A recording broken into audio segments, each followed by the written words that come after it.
বোতল আমার আমার ক্যাকড়া কামড়িয়ে দিল। কিরম জল এই বোতল কোমরে বেঁধে দেখো ভাসছে দেখো।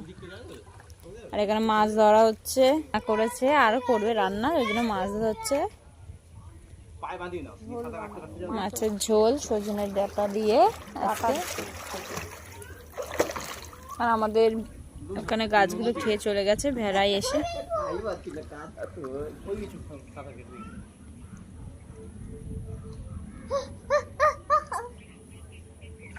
তুই ডুববি না, তোর ওইটা বাঁচবে।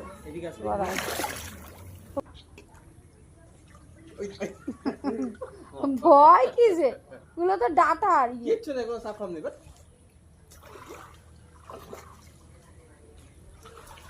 আরে তো ওই লাপাচ্ছে দাঁত বের করো। আমার বুবু মাকে কি বলবে না, লোকের বুবু মাছ ধরতাম, আমার কত কথা, কত মাছ উঠেছে। ওয়াও কত বড়, ওই মাছটা বড় আছে। হ্যাঁ ওই কোণের দিকে মাছটা।